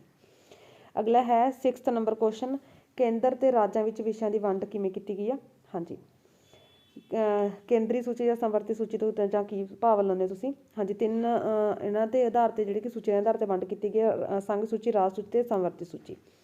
ਤੇ ਸੰਘ ਸੂਚੀ ਦੇ ਵਿੱਚ 100 ਵਿਸ਼ੇ ਨੇ ਤੇ ਇਹਨਾਂ ਵਿਸ਼ਿਆਂ ਦੇ ਕਾਨੂੰਨ ਬਣਾਉਣ ਦਾ ਅਧਿਕਾਰ ਸੰਸਦ ਨੂੰ ਪ੍ਰਾਪਤ ਹੈ। ਇਹਨਾਂ ਵਿਸ਼ਿਆਂ ਵਿੱਚ ਯੁੱਧ, ਸ਼ਾਂਤੀ, ਡਾਕ ਤਾਰ, ਪ੍ਰਤਿਰੱਖਿਆ, ਨੋਟ, ਮੁਦਰਾ ਸ਼ਾਮਲ ਨੇ ਤੇ ਰਾਜ ਸੂਚੀ ਦੇ ਵਿੱਚ ਨੇ 61 ਵਿਸ਼ੇ ਸ਼ਾਮਲ। ਇਹਨਾਂ ਵਿਸ਼ਿਆਂ ਦੇ ਕਾਨੂੰਨ ਬਣਾਉਣ ਦਾ ਅਧਿਕਾਰ ਹੈ ਰਾਜਾਂ ਦੇ ਵਿਧਾਨ ਮੰਡਲਾਂ ਕੋਲ। ਠੀਕ ਹੈ, ਇਹਨਾਂ ਵਿੱਚ ਸਰਵਜਨਿਕ ਵਿਵਸਥਾ, ਪੁਲਿਸ, ਜੇਲ੍ਹ, ਸਥਾਨਕ ਸਰਕਾਰ, ਸੜਕਾਂ, ਪੁਲ ਨੇ। ਤੇ ਸੰਵਰਤੀ ਹੈ ਜਿਹਦੇ ਵਿੱਚ 52 ਵਿਸ਼ੇ ਨੇ। ਇਹ ਸੂਚੀ ਵਿੱਚ ਨਿਆਂ, ਸਮਾਚਾਰ ਪੱਤਰ, ਪੁਸਤਕਾਂ, ਛਾਪਖਾਨਾ, ਬਿਜਲੀ, ਇਹ ਸਾਰੇ ਨੇ। ਇਹਨਾਂ ਵਿਸ਼ਿਆਂ ਦੇ ਕਾਨੂੰਨ ਬਣਾਉਣ ਦਾ ਅਧਿਕਾਰ ਕੇਂਦਰ ਤੇ ਰਾਜ ਦੋਨਾਂ ਨੂੰ ਹੁੰਦਾ। ਠੀਕ ਹੈ, ਉਹ ਹੁੰਦੀ ਹੈ ਸੰਵਰਤੀ ਸੂਚੀ। ਅੱਗੇ ਹੈ ਨੰਬਰ 7th ਕੁਐਸਚਨ, ਰਾਜ ਸਵਾਧੀਨਤਾ ਕੀ ਹੈ ਜਾਂ ਰਾਜਾਂ ਦੀ ਖੁਦ ਮੁਖਤਿਆਰੀ ਦਾ ਅਰਥ ਕੀ ਹੈ। ਹਾਂਜੀ, ਸੰਘੀ ਸ਼ਾਸਨ ਪ੍ਰਣਾਲੀ ਵਿੱਚ ਸੰਵਿਧਾਨ ਦੇ ਅਧੀਨ ਕੇਂਦਰ ਅਤੇ ਇਸ ਦੇ ਵਿੱਚ ਸ਼ਕਤੀਆਂ ਦੀ ਵੰਡ ਕੀਤੀ ਗਈ ਹੈ। ਰਾਜਾਂ ਦੀ ਖੁਦ ਮੁਖਤਿਆਰੀ ਦਾ ਅਰਥ ਕੀ ਹੈ? ਸੰਘ ਦੀਆਂ ਇਕਾਈਆਂ ਨੂੰ ਆਪਣੇ ਅੰਦਰੂਨੀ ਖੇਤਰਾਂ ਵਿੱਚ ਆਪਣੀਆਂ ਸ਼ਕਤੀਆਂ ਵਰਤੋਂ ਕਰਨ ਦੀ ਖੁਦ ਮੁਖਤਿਆਰੀ ਹੋਣੀ ਚਾਹੀਦੀ ਹੈ। ਠੀਕ ਹੈ, ਭਾਵ ਕਿ ਆਪਣੇ ਸ਼ਕਤੀਆਂ ਦੀ ਵਰਤੋਂ ਕਰਨ ਦੀ ਖੁਦ ਉਹਨਾਂ ਨੂੰ ਕੋਲ ਪਾਵਰ ਹੋਣੀ ਚਾਹੀਦੀ ਹੈ ਤੇ ਜਿਹੜੀਆਂ ਸ਼ਕਤੀਆਂ ਰਾਜਾਂ ਨੂੰ ਸੰਵਿਧਾਨ ਦੁਆਰਾ ਦਿੱਤੀਆਂ ਗਈਆਂ ਨੇ ਉਹਨਾਂ ਦੇ ਵਿੱਚ ਕੇਂਦਰ ਦੀ ਕੋਈ ਦਖਲਅੰਦਾਜ਼ੀ ਨਹੀਂ ਹੋਣੀ ਚਾਹੀਦੀ। ਅੱਗੇ ਹੈ ਨੰਬਰ 8, ਸੰਸਦ ਰਾਜ ਸੂਚੀ ਵਿੱਚ ਦਿੱਤੇ ਵਿਸ਼ਿਆਂ ਤੇ ਕਦੋਂ ਕਾਨੂੰਨ ਬਣਾ ਸਕਦੀ ਹੈ। ਹਾਂਜੀ, ਜੇ ਰਾਜ ਸੂਚੀ ਦੇ ਕਿਸੇ ਵਿਸ਼ੇ ਨੂੰ ਕੌਮੀ ਮਹੱਤਵ ਦਾ ਵਿਸ਼ਾ ਐਲਾਨ ਕਰ ਦਿੱਤਾ ਜਾਵੇ ਤਾਂ ਉਸ ਵਿਸ਼ੇ ਦੇ ਕਾਨੂੰਨ ਬਣਾ ਸਕਦੀ ਹੈ। ਸੈਕਿੰਡ, ਸੰਕਟ ਕਾਲ ਦੀ ਘੋਸ਼ਣਾ ਦੌਰਾਨ ਸੰਸਦ ਰਾਜ ਸੂਚੀ ਦੇ ਵਿਸ਼ੇ ਦੇ ਕਾਨੂੰਨ ਬਣਾ ਸਕਦੀ ਹੈ। ਥਰਡ, 2 ਜਾਂ 2 ਤੋਂ ਵੱਧ ਰਾਜਾਂ ਦੇ ਵਿਧਾਨ ਮੰਡਲਾਂ ਦੀ ਪ੍ਰਾਰਥਨਾ ਤੇ ਸੰਸਦ ਉਹਨਾਂ ਰਾਜਾਂ ਲਈ ਕਾਨੂੰਨ ਬਣਾ ਸਕਦੀ ਹੈ। ਨੰਬਰ 4 ਹੈ ਵਿਦੇਸ਼ੀ ਸੰਧੀ ਜਾਂ ਸਮਝੌਤੇ ਨੂੰ ਲਾਗੂ ਕਰਨ ਲਈ। 5th ਹੈ ਜਦੋਂ ਕਿਸੇ ਰਾਜ ਵਿੱਚ ਰਾਸ਼ਟਰਪਤੀ ਰਾਜ ਲਾਗੂ ਕੀਤਾ ਜਾਂਦਾ ਤਾਂ ਉਸ ਰਾਜ ਲਈ ਸੰਸਦ ਰਾਜ ਸੂਚੀ ਦੇ ਵਿਸ਼ਿਆਂ ਤੇ ਕਾਨੂੰਨ ਬਣਾ ਸਕਦੀ ਹੈ। ਵਿੱਤ ਕਮਿਸ਼ਨ ਬਾਰੇ ਤੁਸੀਂ ਕੀ ਜਾਣਦੇ ਹੋ? ਹਾਂਜੀ, ਸੰਵਿਧਾਨ ਦੇ ਅਨੁਛੇਦ 280 ਦੇ ਵਿੱਚ ਇਹ ਵਿਵਸਥਾ ਕੀਤੀ ਗਈ ਹੈ ਕਿ ਦੇਸ਼ ਦੀ ਆਰਥਿਕ ਹਾਲਤ ਦੇ ਅਧਿਐਨ ਲਈ ਸਮੇਂ-ਸਮੇਂ ਤੇ ਸਾਡੇ ਰਾਸ਼ਟਰਪਤੀ ਇੱਕ ਵਿੱਤ ਆਯੋਗ ਦੀ ਨਿਯੁਕਤੀ ਕਰਨਗੇ। ਸੰਵਿਧਾਨ ਦੇ ਵਿੱਚ ਲਿਖਿਆ ਗਿਆ ਕਿ ਸੰਵਿਧਾਨ ਦੇ ਲਾਗੂ ਹੋਣ ਤੋਂ 2 ਸਾਲ ਦੇ ਸਮੇਂ ਦੇ ਅੰਦਰ ਰਾਸ਼ਟਰਪਤੀ ਇੱਕ ਵਿੱਤ ਆਯੋਗ ਦੀ ਸਥਾਪਨਾ ਕਰੇਗਾ ਤੇ ਜਿਸ ਦਾ ਇੱਕ ਸਭਾਪਤੀ ਹੋਊਗਾ ਜਿਹਦੇ ਵਿੱਚ 4 ਹੋਰ ਮੈਂਬਰ ਹੋਣਗੇ। ਠੀਕ ਹੈ, ਤੇ ਵਿੱਤ ਆਯੋਗ 5 ਸਾਲਾਂ ਬਾਅਦ ਨਿਯੁਕਤ ਕੀਤਾ ਜਾਇਆ ਕਰੇਗਾ, ਭਾਵ ਕਿ 5 ਸਾਲਾਂ ਬਾਅਦ ਨਿਯੁਕਤ ਕੀਤਾ ਜਾਵੇਗਾ ਤੇ ਸੰਸਦ ਇਸ ਹਰ 5 ਸਾਲ ਬਾਅਦ ਨਿਯੁਕਤ ਹੋਊਗਾ ਉਹ ਤੇ ਸੰਸਦ ਇਸ ਆਯੋਗ ਲਈ ਯੋਗਤਾਵਾਂ ਤੇ ਉਸ ਦੀ ਨਿਯੁਕਤੀ ਦਾ ਤਰੀਕਾ ਨਿਸ਼ਚਿਤ ਕਰੂਗੀ। ਅੱਗੇ ਹੈ ਕੁਐਸਚਨ ਨੰਬਰ 10, ਅਰਧ ਸੰਘਾਤਮਕ ਪ੍ਰਣਾਲੀ ਤੋਂ ਤੁਹਾਡਾ ਕੀ ਭਾਵ ਹੈ? ਹਾਂਜੀ, ਅਰਧ ਸੰਘਾਤਮਕ ਦਾ ਅਰਥ ਹੈ ਸੰਘ ਅਤੇ ਰਾਜਾਂ ਵਿੱਚ ਸ਼ਕਤੀਆਂ ਦੀ ਵੰਡ ਤਾਂ ਕੀਤੀ ਗਈ ਹੋਵੇ ਬਟ ਰਾਜ ਘੱਟ ਸ਼ਕਤੀਸ਼ਾਲੀ ਹੋਣ। ਠੀਕ ਹੈ, ਭਾਵ ਕਿ ਬੇਸ਼ੱਕ ਰਾਜਾਂ ਦਾ ਸ਼ਕਤੀਆਂ ਦੀ ਆਪਸ ਦੇ ਵਿੱਚ ਵੰਡ ਕਰ ਦਿੱਤੀ ਜਾਵੇ ਬਟ ਜਿਹਦੇ ਵਿੱਚ ਕੇਂਦਰ ਜ਼ਿਆਦਾ ਪਾਵਰਫੁਲ ਹੋਵੇ, ਜ਼ਿਆਦਾ ਸ਼ਕਤੀਸ਼ਾਲੀ ਹੋਵੇ, ਰਾਜ ਘੱਟ। ਤੇ ਭਾਰਤ ਦੀ ਸੰਘੀ ਅਵਸਥਾ ਨੂੰ ਅਰਧ ਸੰਘਾਤਮਕ ਦਾ ਨਾਂ ਦਿੱਤਾ ਗਿਆ ਕਿਉਂਕਿ ਭਾਰਤ ਵਿੱਚ ਕੇਂਦਰ ਪ੍ਰਾਂਤਾਂ ਨਾਲੋਂ ਜ਼ਿਆਦਾ ਸ਼ਕਤੀਸ਼ਾਲੀ ਹੈ। ਤੇ ਪ੍ਰੋਫੈਸਰ ਕੇ.ਸੀ. ਵੀਅਰ ਦੇ ਸ਼ਬਦਾਂ ਦੇ ਅਨੁਸਾਰ ਭਾਰਤ ਦਾ ਨਵਾਂ ਸੰਵਿਧਾਨ ਅਜਿਹੀ ਸ਼ਾਸਨ ਅਵਸਥਾ ਨੂੰ ਜਨਮ ਦਿੰਦਾ ਜਿਹੜਾ ਵੱਧ ਤੋਂ ਵੱਧ ਜਿਹੜੇ ਕਿ ਅਰਧ ਸੰਘਾਤਮਕ ਹੈ। ਤੇ ਭਾਰਤ ਇਕਾਤਮਕ ਲੱਛਣ ਵਾਲਾ ਸੰਘਾਤਮਕ ਰਾਜ ਨਹੀਂ ਸਗੋਂ ਸਹਾਇਕ ਸੰਘਾਤਮਕ ਲੱਛਣਾਂ ਵਾਲਾ ਇਕਾਤਮਕ ਹੈ। ਅੱਗੇ ਹੈ ਨੰਬਰ 11, ਕਿਹੜੇ ਆਧਾਰਾਂ ਤੇ ਰਾਜ ਦੇ ਵਿੱਚ ਰਾਸ਼ਟਰਪਤੀ ਸ਼ਾਸਨ ਲਾਗੂ ਕੀਤਾ ਜਾਂਦਾ ਹੈ? ਹਾਂਜੀ, ਸੰਵਿਧਾਨ ਦੇ ਅਨੁਛੇਦ 356 ਦੇ ਅਨੁਸਾਰ ਜਦੋਂ ਰਾਸ਼ਟਰਪਤੀ ਨੂੰ ਗਵਰਨਰ ਦੀ ਰਿਪੋਰਟ ਤੇ ਜਾਂ ਕਿਸੇ ਹੋਰ ਸੋਮੇ ਦੇ ਆਧਾਰ ਤੇ ਵਿਸ਼ਵਾਸ ਹੋ ਜਾਵੇ ਕਿ ਰਾਜ ਦਾ ਸ਼ਾਸਨ ਸੰਵਿਧਾਨ ਦੀਆਂ ਧਾਰਾਵਾਂ ਦੇ ਅਨੁਸਾਰ ਨਹੀਂ ਚਲਾਇਆ ਜਾ ਰਿਹਾ ਤਾਂ ਉਹ ਇਸ ਹਾਲਤ ਦੇ ਵਿੱਚ ਰਾਸ਼ਟਰਪਤੀ ਜਿਹੜੇ ਕਿ ਸੰਕਟ ਕਾਲ ਦੀ ਸਥਿਤੀ ਐਲਾਨ ਕਰ ਸਕਦਾ ਤੇ ਸੰਸਦ ਦੀ ਮਨਜ਼ੂਰੀ ਤੋਂ ਬਿਨਾਂ ਇਹ ਘੋਸ਼ਣਾ 2 ਮਹੀਨੇ ਤੱਕ ਲਾਗੂ ਰਹਿ ਸਕਦੀ ਹੈ ਤੇ ਸੰਸਦ ਦੀ ਮਨਜ਼ੂਰੀ ਮਿਲਣ ਤੇ ਇਹ ਘੋਸ਼ਣਾ 6 ਮਹੀਨੇ ਤੱਕ ਲਾਗੂ ਰਹਿ ਸਕਦੀ ਹੈ ਤੇ 6 ਮਹੀਨੇ ਦੇ ਬਾਅਦ ਜੇ ਦੁਬਾਰਾ ਪ੍ਰਸਤਾਵ ਪਾਸ ਕਰ ਦਿੱਤਾ ਜਾਵੇ ਤਾਂ 6 ਮਹੀਨੇ ਹੋਰ ਰਹਿ ਸਕਦੀ ਹੈ। ਅੱਗੇ ਹੈ ਸੰਵਰਤੀ ਸੂਚੀ ਕੀ ਹੁੰਦੀ ਹੈ? ਹਾਂਜੀ, ਜਿਹਦੇ ਵਿੱਚ 52 ਵਿਸ਼ੇ ਨੇ ਸੰਵਰਤੀ ਸੂਚੀ ਦੇ ਵਿੱਚ। ਇਸ ਸੂਚੀ ਦੇ ਵਿੱਚ ਵਿਆਹ, ਤਲਾਕ, ਦੰਡ ਵਿਧੀ, ਦੀਵਾਨੀ ਕਾਨੂੰਨ, ਟਰਸਟ, ਸਮਾਚਾਰ ਪੱਤਰ, ਪੁਸਤਕਾਂ, ਛਾਪਖਾਨਾ, ਬਿਜਲੀ, ਮਿਲਾਵਟ, ਆਰਥਿਕ ਤੇ ਸਮਾਜਿਕ ਯੋਜਨਾ ਦੇ ਕਾਰਖਾਨੇ ਇਹ ਵਿਸ਼ੇ ਸ਼ਾਮਲ ਨੇ ਤੇ ਇਸ ਤੇ ਕਾਨੂੰਨ ਬਣਾਉਣ ਦਾ ਅਧਿਕਾਰ ਸੰਘ ਤੇ ਰਾਜਾਂ ਦੋਨਾਂ ਨੂੰ ਪ੍ਰਾਪਤ ਹੁੰਦਾ ਹੈ। ਤੇ ਜੇ ਇੱਕ ਹੀ ਵਿਸ਼ੇ ਦੇ ਕੇਂਦਰ ਤੇ ਰਾਜ ਵੱਲੋਂ ਨਿਰਮਾਣ ਕੀਤੇ ਗਏ ਕਾਨੂੰਨ ਪਰਸਪਰ ਵਿਰੋਧੀ ਹੋ ਜਾਣ, ਠੀਕ ਹੈ, ਤਾਂ ਇਸ ਹਾਲ ਦੇ ਵਿੱਚ ਸੰਘੀ ਕਾਨੂੰਨ ਨੂੰ ਪ੍ਰਧਾਨਤਾ ਮਿਲੂਗੀ, ਭਾਵ ਕਿ ਜਿਹੜਾ ਕੇਂਦਰ ਦਾ ਕਾਨੂੰਨ ਆ ਉਹਨੂੰ ਮਾਨਤਾ ਹੋਊਗੀ ਤੇ ਰਾਜ ਦਾ ਕਾਨੂੰਨ ਉਸ ਹੱਦ ਤੱਕ ਰੱਦ ਹੋ ਜਾਊਗਾ ਜਿਸ ਹੱਦ ਤੱਕ ਉਹ ਵਿਰੋਧ ਕਰ ਰਿਹਾ ਸੀ। ਅੱਗੇ ਹੈ ਸੰਘਵਾਦ ਤੇ ਨੋਟ ਲਿਖੋ। ਹਾਂਜੀ, ਸੰਘਵਾਦ ਆ ਜਿਹੜੇ ਕਿ ਫੈਡਰਲਿਜ਼ਮ ਸ਼ਬਦ ਲੈਟਿਨ ਭਾਸ਼ਾ ਦੇ ਸ਼ਬਦ ਫੈਡੀਅਸ ਤੋਂ ਲਿਆ ਗਿਆ ਜਿਸ ਦਾ ਅਰਥ ਹੈ ਸੰਧੀ ਜਾਂ ਸਮਝੌਤਾ। ਇਸ ਤਰ੍ਹਾਂ ਸੰਘਾਤਮਕ ਸਰਕਾਰ ਉਹ ਹੈ ਜਿਸ ਦਾ ਨਿਰਮਾਣ ਸੁਤੰਤਰ ਰਾਜ ਆਪਣੀ ਇੱਛਾ ਅਨੁਸਾਰ, ਸੁਤੰਤਰ ਕੋਈ ਵੀ ਰਾਜ ਆਪਣੀ ਇੱਛਾ ਦੇ ਅਨੁਸਾਰ ਇੱਕ ਸਮਝੌਤੇ ਦੁਆਰਾ ਕਰਦੇ ਨੇ, ਭਾਵ ਕਿ ਜਿਸ ਦਾ ਨਿਰਮਾਣ ਸੁਤੰਤਰ ਰਾਜ ਆਪਣੀ ਇੱਛਾ ਦੇ ਅਨੁਸਾਰ ਇੱਕ ਸਮਝੌਤੇ ਦੁਆਰਾ ਕਰਦੇ ਨੇ। ਤੇ ਹੈਮਿਲਟਨ ਦੇ ਅਨੁਸਾਰ ਕੁਝ ਰਾਜਾਂ ਨੂੰ ਮਿਲਾ ਕੇ ਨਵੇਂ ਬਣੇ ਹੋਏ ਰਾਜ ਨੂੰ ਸੰਘ ਕਹਿੰਦੇ ਨੇ ਤੇ ਜੈਲੀਨੇਕ ਦੇ ਅਨੁਸਾਰ ਸੰਘਾਤਮਕ ਰਾਜਾਂ ਲਈ ਕਈ ਰਾਜਾਂ ਤੋਂ ਮੇਲ ਤੋਂ ਬਣਿਆ ਤੇ ਹੋਇਆ ਇੱਕ ਪ੍ਰਭੂਤਾ ਸੰਪੰਨ ਰਾਜ ਹੈ। ਨੈਕਸਟ ਹੈਗਾ ਕੁਐਸਚਨ ਅੱਗੇ ਮੌਲਿਕ ਅਧਿਕਾਰਾਂ ਵਾਲਾ। ਹਾਂਜੀ, ਮੌਲਿਕ ਅਧਿਕਾਰ ਕੀ ਨੇ? ਚੈਪਟਰ ਇਹ ਵਾਲਾ ਕਿ ਅਸੀਂ ਆਪਣੇ ਅਧਿਕਾਰਾਂ ਨੂੰ ਮੌਲਿਕ ਅਧਿਕਾਰ ਕਿਉਂ ਆਖਦੇ ਹਾਂ? ਹਾਂਜੀ, ਮੌਲਿਕ ਅਧਿਕਾਰ ਉਹਨਾਂ ਬੁਨਿਆਦੀ ਜ਼ਰੂਰੀ ਮਹੱਤਵਪੂਰਨ ਅਧਿਕਾਰਾਂ ਨੂੰ ਕਿਹਾ ਜਾਂਦਾ ਜਿਨ੍ਹਾਂ ਦੇ ਬਿਨਾਂ ਦੇਸ਼ ਦੇ ਨਾਗਰਿਕ ਆਪਣੇ ਜੀਵਨ ਦਾ ਵਿਕਾਸ ਨਹੀਂ ਕਰ ਸਕਦੇ। ਭਾਵ ਕਿ ਮੌਲਿਕ ਅਧਿਕਾਰ ਜਾਂ ਆਪਾਂ ਕਹਿ ਸਕਦੇ ਬੁਨਿਆਦੀ ਅਧਿਕਾਰ, ਜ਼ਰੂਰੀ ਅਧਿਕਾਰ ਉਹ ਨੇ ਜਿਨ੍ਹਾਂ ਦੇ ਬਿਨਾਂ ਵਿਅਕਤੀ ਜਿਹੜੇ ਕਿ ਆਪਣੇ ਬਿਨਾਂ ਦੇਸ਼ ਦੇ ਨਾਗਰਿਕ ਆਪਣੇ ਜੀਵਨ ਦਾ ਵਿਕਾਸ ਨਹੀਂ ਕਰ ਸਕਦੇ। ਜਿਹੜੇ ਸੁਤੰਤਰਤਾਵਾਂ ਦੇ ਅਧਿਕਾਰ ਵਿਅਕਤੀ ਤੇ ਵਿਅਕਤੀਤਵ ਦਾ ਵਿਕਾਸ ਕਰਨ ਦੇ ਵਿੱਚ ਸਮਾਜ ਦੇ ਵਿੱਚ ਜ਼ਰੂਰੀ ਸਮਝੇ ਜਾਂਦੇ ਨੇ ਉਹਨਾਂ ਨੂੰ ਆਪਾਂ ਕੀ ਕਹਿੰਦੇ ਹਾਂ? ਮੌਲਿਕ ਅਧਿਕਾਰ ਕਿਹਾ ਜਾਂਦਾ। ਠੀਕ ਹੈ, ਮਤਲਬ ਕਿ ਜਿਸ ਦੇ ਬਿਨਾਂ ਵਿਅਕਤੀ ਆਪਣਾ ਵਿਕਾਸ ਨਹੀਂ ਕਰ ਸਕਦਾ ਤੇ ਜਿਹੜੇ ਵਿਅਕਤੀ ਦੇ ਵਿਕਾਸ ਲਈ ਜ਼ਰੂਰੀ ਸਮਝੇ ਜਾਂਦੇ ਨੇ ਉਹਨਾਂ ਨੂੰ ਆਪਾਂ ਕਹਿੰਦੇ ਹਾਂ ਮੌਲਿਕ ਅਧਿਕਾਰ। ਤੇ ਭਾਰਤੀ ਸੰਵਿਧਾਨ ਦੇ ਮੂਲ ਰੂਪ ਦੇ ਵਿੱਚ ਪਹਿਲਾਂ 7 ਅਧਿਕਾਰ ਸੀ ਮੌਲਿਕ ਅਧਿਕਾਰ, ਬਟ 44ਵੇਂ ਸੰਵਿਧਾਨ ਦੇ ਸ਼ੋਧ ਦੁਆਰਾ ਜਿਹੜੇ ਕਿ ਇਸ ਦੇ ਵਿੱਚ 6 ਤਰ੍ਹਾਂ ਦੇ ਮੌਲਿਕ ਅਧਿਕਾਰ ਨੇ। ਜਿਹੜਾ ਸੰਪत्ति ਦਾ ਅਧਿਕਾਰ ਸੀ ਉਹ ਹਟਾ ਦਿੱਤਾ ਗਿਆ। ਠੀਕ ਹੈ, ਪਹਿਲਾਂ 7ਵਾਂ ਇੱਕ ਸੰਪत्ति ਦਾ ਅਧਿਕਾਰ ਵੀ ਸੀ ਬਟ ਉਹਨੂੰ ਜਿਹੜੇ ਕਿ ਹਟਾ ਦਿੱਤਾ ਗਿਆ। ਤਾਂ ਹੁਣ ਜਿਹੜੇ ਕਿ ਸੰਵਿਧਾਨ ਦੇ 44 ਸੰਸ਼ੋਧਨ ਦੇ ਅਧੀਨ 6 ਮੌਲਿਕ ਅਧਿਕਾਰ ਦਿੱਤੇ ਗਏ ਨੇ ਭਾਰਤੀ ਨਾਗਰਿਕਾਂ ਨੂੰ। ਹਾਂਜੀ, ਮੌਲਿਕ ਅਧਿਕਾਰਾਂ ਦੇ ਨਾਂ ਦੱਸਣੇ ਨੇ ਇਹ 6 ਕਿਹੜੇ ਨੇ? ਸਮਾਨਤਾ ਦਾ ਅਧਿਕਾਰ, ਸੁਤੰਤਰਤਾ ਦਾ ਅਧਿਕਾਰ, ਸ਼ੋਸ਼ਣ ਦੇ ਵਿਰੁੱਧ ਅਧਿਕਾਰ, ਧਾਰਮਿਕ ਸੁਤੰਤਰਤਾ ਦਾ ਅਧਿਕਾਰ, ਸੰਸਕ੍ਰਿਤ ਤੇ ਵਿਦਿਅਕ ਅਧਿਕਾਰ ਤੇ ਸੰਵਿਧਾਨਿਕ ਉਪਚਾਰਾਂ ਦਾ ਅਧਿਕਾਰ ਜਾਂ ਉਪਾਵਾਂ ਦਾ ਅਧਿਕਾਰ। ਅੱਗੇ ਸਮਾਨਤਾ ਦਾ ਅਧਿਕਾਰ ਕੀ ਹੈ? ਸਮਾਨਤਾ ਦਾ ਅਧਿਕਾਰ ਦਾ ਵਰਣਨ ਜਿਹੜੇ ਕਿ ਅਨੁਛੇਦ 14 ਤੋਂ ਲੈ ਕੇ 18 ਤੱਕ ਕੀਤਾ ਗਿਆ। ਕਾਨੂੰਨ ਦੇ ਸਾਹਮਣੇ ਸਾਰੇ ਬਰਾਬਰ ਨੇ, ਕੋਈ ਕਾਨੂੰਨ ਤੋਂ ਉੱਪਰ ਨਹੀਂ ਹੈਗਾ। ਸਾਰੇ ਜਿਹੜੇ ਕਿ ਅਹੁਦਿਆਂ ਉੱਤੇ ਨਿਯੁਕਤੀ ਕਰਦੇ ਸਮੇਂ ਜਾਤ, ਧਰਮ, ਲਿੰਗ, ਵੰਸ਼ ਦੇ ਆਧਾਰ ਤੇ ਜਿਹੜੇ ਕਿ ਕੋਈ ਭੇਦਭਾਵ ਨਹੀਂ ਕੀਤਾ ਜਾ ਸਕਦਾ। ਸਾਰੇ ਨਾਗਰਿਕਾਂ ਨੂੰ ਸਾਰੀਆਂ ਜਨਤਕ ਥਾਵਾਂ ਦਾ ਪ੍ਰਯੋਗ ਕਰਨ ਦਾ ਸਮਾਨ ਅਧਿਕਾਰ ਹੈ। ਛੂਤ-ਛਾਤ ਨੂੰ ਖਤਮ ਕਰ ਦਿੱਤਾ ਗਿਆ ਤੇ ਸੈਨਾ ਤੇ ਸਿੱਖਿਆ ਸੰਬੰਧੀ ਉਪਾਧੀਆਂ ਨੂੰ ਛੱਡ ਕੇ ਹੋਰ ਸਾਰੀਆਂ ਉਪਾਧੀਆਂ ਨੂੰ ਖਤਮ ਕਰ ਦਿੱਤਾ ਗਿਆ। ਇਹ ਹੈਗਾ ਸਮਾਨਤਾ ਦੇ ਅਧਿਕਾਰ ਦੇ ਵਿੱਚ। ਅੱਗੇ ਹੈ ਅਨੁਛੇਦ 19 ਕੀ ਹੈ? ਹਾਂਜੀ, ਅਨੁਛੇਦ 19 ਦੇ ਵਿੱਚ 6 ਤਰ੍ਹਾਂ ਦੀਆਂ ਸੁਤੰਤਰਤਾਵਾਂ ਦਿੱਤੀਆਂ ਗਈਆਂ ਨੇ। ਅਨੁਛੇਦ 19 ਦੇ ਵਿੱਚ 6 ਤਰ੍ਹਾਂ ਦੀਆਂ ਸੁਤੰਤਰਤਾਵਾਂ ਨੇ। ਇਹ ਕਿਹੜੀਆਂ ਨੇ?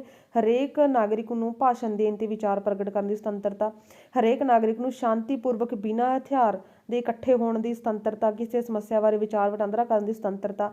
ਥਰਡ ਕੀ ਹੈ? ਨਾਗਰਿਕਾਂ ਨੂੰ ਸੰਸਥਾਵਾਂ ਤੇ ਸੰਘ ਬਣਾਉਣ ਦੀ ਸੁਤੰਤਰਤਾ। 4th ਹੈ ਨਾਗਰਿਕਾਂ ਨੂੰ ਸਾਰੇ ਭਾਰਤ ਵਿੱਚ ਘੁੰਮਣ ਫਿਰਨ ਦੀ ਸੁਤੰਤਰਤਾ ਪ੍ਰਾਪਤ ਹੈ। ਨੰਬਰ 5th ਹੈ ਨਾਗਰਿਕਾਂ ਨੂੰ ਭਾਰਤ ਦੇ ਕਿਸੇ ਭਾਗ ਦੇ ਵਿੱਚ ਰਹਿਣ ਤੇ ਵਸਣ ਦੀ ਸੁਤੰਤਰਤਾ ਪ੍ਰਾਪਤ ਹੈ। ਨੰਬਰ 6th ਹਰੇਕ ਨਾਗਰਿਕ ਨੂੰ ਆਪਣੀ ਇੱਛਾ ਨਾਲ ਕੋਈ ਵੀ ਧੰਦਾ ਤੇ ਕੋਈ ਵੀ ਵਪਾਰ ਕਰਨ ਦੀ ਸੁਤੰਤਰਤਾ। ਨੈਕਸਟ ਹੈ 5th ਕੁਐਸਚਨ, ਵਰਤਮਾਨ ਸਮੇਂ ਸੰਪत्ति ਦੇ ਅਧਿਕਾਰ ਦੀ ਕੀ ਸਥਿਤੀ ਹੈ? ਹਾਂਜੀ, ਵਰਤਮਾਨ ਸਮੇਂ ਸੰਪत्ति ਦੇ ਅਧਿਕਾਰ ਦੀ ਹਾਲਤ, ਹਾਂਜੀ 44ਵੀਂ ਸੋਧ ਤੋਂ ਪਹਿਲਾਂ ਜਿਹੜੇ ਕਿ ਸੰਵਿਧਾਨ ਦੇ ਵਿੱਚ ਦਿੱਤੇ ਗਏ ਮੌਲਿਕ ਅਧਿਕਾਰਾਂ ਦੇ ਵਿੱਚ 7ਵਾਂ ਮੌਲਿਕ ਅਧਿਕਾਰਾਂ ਨੂੰ 7 ਸ਼੍ਰੇਣੀਆਂ ਵਿੱਚ ਵੰਡਿਆ ਗਿਆ ਸੀ ਤੇ 44 ਅਮੈਂਡਮੈਂਟ ਦੇ ਰਾਹੀਂ ਸੰਪत्ति ਦੇ ਅਧਿਕਾਰ ਨੂੰ ਮੌਲਿਕ ਅਧਿਕਾਰਾਂ ਦੇ ਅਧਿਕਾਰ ਦੇ ਵਿੱਚੋਂ ਕੱਢ ਕੇ ਇੱਕ ਕਿਹੜਾ ਅਧਿਕਾਰ ਬਣਾਤਾ? ਕਾਨੂੰਨੀ ਅਧਿਕਾਰ ਬਣਾਤਾ। ਮੈਂ ਹੁਣੇ ਤੁਹਾਨੂੰ ਦੱਸਿਆ ਸੀ ਕਿ ਜਿਹੜਾ ਇਹ ਮੌਲਿਕ ਅਧਿਕਾਰ ਸੀ ਪਹਿਲਾਂ ਇਹ ਸੰਪत्ति ਦਾ ਅਧਿਕਾਰ, ਇਸ ਨੂੰ 44ਵੀਂ ਸੋਧ ਦੁਆਰਾ ਜਿਹੜੇ ਕਿ ਇੱਕ ਕਾਨੂੰਨੀ ਅਧਿਕਾਰ ਬਣਾ ਦਿੱਤਾ ਗਿਆ ਤੇ ਇਸ ਤਰ੍ਹਾਂ ਵਰਤਮਾਨ ਸਮੇਂ ਦੇ ਵਿੱਚ ਸੰਪत्ति ਦਾ ਅਧਿਕਾਰ ਇੱਕ ਕਾਨੂੰਨੀ ਅਧਿਕਾਰ ਹੈ। ਅਗਲਾ ਹੈਗਾ ਨੰਬਰ 6 ਦੇ ਵਿੱਚ ਕੁਐਸਚਨ, ਬੰਦੀ ਪ੍ਰਤੱਖੀਕਰਨ ਕੀ ਹੈ? ਹਾਂਜੀ, ਬੰਦੀ ਪ੍ਰਤੱਖੀਕਰਨ ਹੈਬੀਅਸ ਕਾਰਪਸ। ਹੈਬੀਅਸ ਕਾਰਪਸ ਲਤੀਨੀ ਭਾਸ਼ਾ ਦਾ ਸ਼ਬਦ ਹੈ ਜਿਸ ਦਾ ਅਰਥ ਹੈ ਸਾਹਮਣੇ ਸਰੀਰ ਨੂੰ ਪੇਸ਼ ਕਰੋ, ਸਾਡੇ ਸਾਹਮਣੇ ਸਰੀਰ ਨੂੰ ਪੇਸ਼ ਕਰੋ। ਹੈਬੀਅਸ ਕਾਰਪਸ ਭਾਵ ਕਿ ਸਾਡੇ ਸਾਹਮਣੇ ਸਰੀਰ ਨੂੰ ਪੇਸ਼ ਕਰੋ। ਤੇ ਇਸ ਹੁਕਮ ਦੇ ਅਨੁਸਾਰ ਅਦਾਲਤ ਕਿਸੇ ਅਧਿਕਾਰੀ ਨੂੰ ਜਿਸ ਨੇ ਕਿਸੇ ਵਿਅਕਤੀ ਨੂੰ ਗੈਰ ਕਾਨੂੰਨੀ ਢੰਗ ਦੇ ਨਾਲ ਬੰਦੀ ਬਣਾ ਕੇ ਰੱਖਿਆ ਹੋਵੇ ਆਗਿਆ ਦੇ ਸਕਦਾ ਕਿ ਬੰਦੀ ਨੂੰ ਨੇੜੇ ਦੀ ਅਦਾਲਤ ਦੇ ਵਿੱਚ ਪੇਸ਼ ਕੀਤਾ ਜਾਵੇ ਤਾਂ ਕਿ ਉਸਦੀ ਗ੍ਰਿਫਤਾਰੀ ਦੇ ਕਾਨੂੰਨ ਦਾ ਉਚਿਤ ਜਾਂ ਅਨੁਚਿਤ ਫੈਸਲਾ ਕੀਤਾ ਜਾ ਸਕੇ ਤੇ ਅਨਿਯਮਿਤ ਗ੍ਰਿਫਤਾਰੀ ਦੀ ਸਥਿਤੀ ਦੇ ਵਿੱਚ ਅਦਾਲਤ ਉਸ ਨੂੰ ਸੁਤੰਤਰ ਕਰਨ ਦੇ ਹੁਕਮ ਵੀ ਦੇ ਸਕਦੀ ਹੈ। ਨੈਕਸਟ ਹੈ ਨੰਬਰ 7th, ਸੰਵਿਧਾਨਿਕ ਉਪਚਾਰਾਂ ਦੇ ਅਧਿਕਾਰ ਦਾ ਕੀ ਭਾਵ ਹੈ? ਹਾਂਜੀ, ਸੰਵਿਧਾਨਿਕ ਉਪਚਾਰਾਂ ਦਾ ਅਧਿਕਾਰ ਨਾਗਰਿਕਾਂ ਦੇ ਮੌਲਿਕ ਅਧਿਕਾਰਾਂ ਦਾ ਰੱਖਿਅਕ ਹੈ। ਅਨੁਛੇਦ 32 ਦੇ ਅਧੀਨ ਹਰੇਕ ਨਾਗਰਿਕ ਆਪਣੇ ਮੌਲਿਕ ਅਧਿਕਾਰਾਂ ਦੀ ਪ੍ਰਾਪਤੀ ਤੇ ਰੱਖਿਆ ਲਈ ਉੱਚ ਅਦਾਲਤ ਜਾਂ ਸਰਵਉੱਚ ਅਦਾਲਤ ਦੇ ਵਿੱਚ ਜਾ ਸਕਦਾ। ਭਾਵ ਕਿ ਅਨੁਛੇਦ 32 ਦੇ ਅਧੀਨ ਹਰੇਕ ਨਾਗਰਿਕ ਸੰਵਿਧਾਨਿਕ ਉਪਚਾਰਾਂ ਦੇ ਅਧਿਕਾਰ ਦੇ ਅਧੀਨ ਹਰੇਕ ਨਾਗਰਿਕ ਆਪਣੇ ਅਧਿਕਾਰਾਂ ਦੀ ਰੱਖਿਆ ਲਈ ਉੱਚ ਅਦਾਲਤ ਜਾਂ ਸਰਵਉੱਚ ਅਦਾਲਤ ਦੇ ਵਿੱਚ ਜਾ ਸਕਦਾ। ਜੇਕਰ ਸਰਕਾਰ ਸਾਡੇ ਕਿਸੇ ਮੌਲਿਕ ਅਧਿਕਾਰ ਨੂੰ ਲਾਗੂ ਨਾ ਕਰੇ ਜਾਂ ਉਸ ਦੇ ਵਿਰੁੱਧ ਕੋਈ ਕੰਮ ਕਰੇ ਤਾਂ ਉਸ ਦੇ ਵਿਰੁੱਧ ਅਦਾਲਤ ਦੇ ਵਿੱਚ ਪ੍ਰਾਰਥਨਾ ਪੱਤਰ ਦਿੱਤਾ ਜਾ ਸਕਦਾ ਤੇ ਅਦਾਲਤ ਫਿਰ ਉਸ ਅਧਿਕਾਰ ਨੂੰ ਲਾਗੂ ਅਦਾਲਤ ਰਾਹੀਂ ਫਿਰ ਉਸ ਅਧਿਕਾਰ ਨੂੰ ਲਾਗੂ ਕਰਵਾਇਆ ਜਾ ਸਕਦਾ। ਉਹ ਹੁੰਦਾ ਸੰਵਿਧਾਨਿਕ ਉਪਚਾਰਾਂ ਦਾ ਅਧਿਕਾਰ। ਮਤਲਬ ਕਿ ਕੋਈ ਵੀ ਤੁਹਾਡਾ ਜੇ ਅਧਿਕਾਰ ਹੈ ਉਸ ਦੇ ਵਿਰੁੱਧ ਜਿਹੜਾ ਕਿ ਕੋਈ ਨਿਯਮ ਬਣ ਰਿਹਾ, ਠੀਕ ਹੈ, ਜੋ ਉਹਦੇ ਅੰਗੇਂਸਟ ਆ ਤਾਂ ਅਦਾਲਤ ਦੇ ਵਿੱਚ ਜਾ ਕੇ ਜਿਹੜੇ ਕਿ ਪ੍ਰਾਰਥਨਾ ਪੱਤਰ ਜਿਹੜੇ ਕਿ ਪੇਸ਼ ਕੀਤਾ ਜਾ ਸਕਦਾ, ਪ੍ਰਾਰਥਨਾ ਪੱਤਰ, ਤੇ ਜਿਸ ਦੇ ਅਕੋਰਡਿੰਗ ਹੈ ਜਿਹੜੇ ਕਿ ਫਿਰ ਤੁਹਾਡਾ ਜਿਹੜਾ ਅਧਿਕਾਰ ਹੈ ਉਹ ਲਾਗੂ ਹੋ ਸਕਦਾ, ਠੀਕ ਹੈ, ਤੇ ਜਿਹੜਾ ਉਹ ਕੋਈ ਨਿਯਮ ਸੀ ਉਹ ਰੱਦ ਹੋ ਸਕਦਾ, ਕਾਨੂੰਨ ਨੂੰ ਰੱਦ ਕਰਵਾਇਆ ਜਾ ਸਕਦਾ।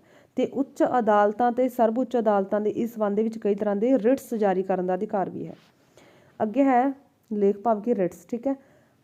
ਨੰਬਰ 8, ਮੁਫਤ ਤੇ ਲਾਜ਼ਮੀ ਸਿੱਖਿਆ ਦਾ ਅਧਿਕਾਰ ਜਾਂ ਅਨੁਛੇਦ 21A ਕੀ ਹੈ? ਹਾਂਜੀ, ਦਸੰਬਰ 2002 ਦੇ ਵਿੱਚ 86ਵੀਂ ਸੰਵਿਧਾਨਿਕ ਸੋਧ ਦੁਆਰਾ ਸੰਵਿਧਾਨ ਦੇ ਭਾਗ 3 ਦੇ ਵਿੱਚ ਅਨੁਛੇਦ 21 ਦੇ ਵਿੱਚ ਇੱਕ ਹੋਰ ਅਨੁਛੇਦ ਜੋੜਿਆ ਗਿਆ ਜਿਸ ਦਾ ਨਾਮ ਹੈ 21A, ਠੀਕ ਹੈ। 86ਵੀਂ ਸੋਧ ਹੈ ਜਿਹੜੀ ਕਿ 2002 ਦੇ ਵਿੱਚ ਹੋਈ ਸੀ ਦਸੰਬਰ ਦੇ ਵਿੱਚ, ਜਿਸ ਦੇ ਰਾਹੀਂ ਜਿਹੜੇ ਕਿ ਅਨੁਛੇਦ 21A ਜੋੜਿਆ ਗਿਆ ਤੇ ਇਸ ਅਨੁਛੇਦ ਦੇ ਵਿੱਚ ਸਿੱਖਿਆ ਦਾ ਅਧਿਕਾਰ ਦੀ ਵਿਵਸਥਾ ਕੀਤੀ ਗਈ ਹੈ। 21A ਦੇ ਵਿੱਚ ਕੀ ਹੈ? ਸਿੱਖਿਆ ਦਾ ਅਧਿਕਾਰ ਦੀ ਵਿਵਸਥਾ। ਇਸ ਸੰਵਿਧਾਨਿਕ ਸੋਧ ਦੁਆਰਾ ਇਹ ਵਿਵਸਥਾ ਕੀਤੀ ਗਈ ਹੈ ਕਿ 6 ਤੋਂ 14 ਸਾਲ ਦੀ ਉਮਰ ਦੇ ਸਾਰੇ ਭਾਰਤੀ ਬੱਚਿਆਂ ਨੂੰ ਮੁਫਤ ਤੇ ਲਾਜ਼ਮੀ ਸਿੱਖਿਆ ਦਾ ਮੌਲਿਕ ਅਧਿਕਾਰ ਪ੍ਰਾਪਤ ਹੈ ਤੇ ਇਹਦੇ ਨਾਲ ਹੀ ਇਹ ਵਿਵਸਥਾ ਕੀਤੀ ਗਈ ਹੈ ਕਿ ਬੱਚਿਆਂ ਦੇ ਮਾਤਾ ਪਿਤਾ ਉਹਨਾਂ ਦੇ ਸੰਰੱਖਿਅਕ, ਠੀਕ ਹੈ, ਇਹ ਕਰਤੱਵ ਹੋਊਗਾ ਕਿ ਆਪਣੇ ਬੱਚਿਆਂ ਦੀ ਅਜਿਹੀ ਵਿਵਸਥਾ ਕਰਨ ਅਤੇ ਮੌਕੇ ਪ੍ਰਦਾਨ ਕਰਨ ਜਿਸ ਦੇ ਨਾਲ ਬੱਚੇ ਸਿੱਖਿਆ ਹਾਸਿਲ ਕਰ ਸਕਣ ਤੇ ਸਰਕਾਰ ਦੁਆਰਾ 6 ਸਾਲ ਤੱਕ ਦੇ ਬੱਚਿਆਂ ਦੇ ਬਚਪਨ ਤੇ ਸਿੱਖਿਆ ਦੀ ਦੇਖ ਰੇਖ ਲਈ ਜ਼ਰੂਰੀ ਵਿਵਸਥਾ ਕੀਤੀ ਜਾਵੇਗੀ। ਅੱਗੇ ਹੈ ਅਨੁਛੇਦ 30 ਕੀ ਹੈ? ਅਨੁਛੇਦ 30 ਕੀ ਹੈ? ਹਾਂਜੀ, ਅਨੁਛੇਦ 30 ਦੇ ਅਨੁਸਾਰ ਸਾਰੇ ਘੱਟ ਗਿਣਤੀ ਵਰਗਾਂ ਨੂੰ ਭਾਵੇਂ ਉਹ ਧਰਮ ਉੱਤੇ ਆਧਾਰਿਤ ਹੋਣ ਜਾਂ ਭਾਸ਼ਾ ਉੱਤੇ ਆਧਾਰਿਤ ਹੋਣ ਇਹ ਅਧਿਕਾਰ ਪ੍ਰਾਪਤ ਹੈ ਕਿ ਉਹ ਆਪਣੀ ਇੱਛਾ ਅਨੁਸਾਰ ਸਿੱਖਿਅਕ ਸੰਸਥਾਵਾਂ ਦੀ ਸਥਾਪਨਾ ਕਰਨ ਤੇ ਉਹਨਾਂ ਦਾ ਪ੍ਰਬੰਧ ਕਰ ਸਕਦੇ ਨੇ।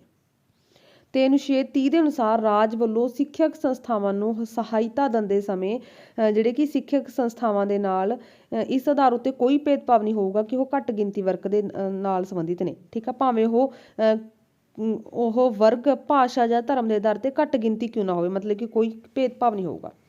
ਅੱਗੇ ਹੈ ਨੰਬਰ 10 ਕੁਐਸਚਨ, ਜ਼ਿੰਦਗੀ ਦਾ ਅਧਿਕਾਰ। ਹਾਂਜੀ, ਜਿਹੜਾ ਅਨੁਛੇਦ 20 ਦੇ ਵਿੱਚ ਹੈ ਇਹਨੂੰ ਐਵੇਂ ਵੀ ਕੁਐਸਚਨ ਬਣ ਸਕਦਾ ਕਿ ਅਨੁਛੇਦ 20 ਕੀ ਹੈ?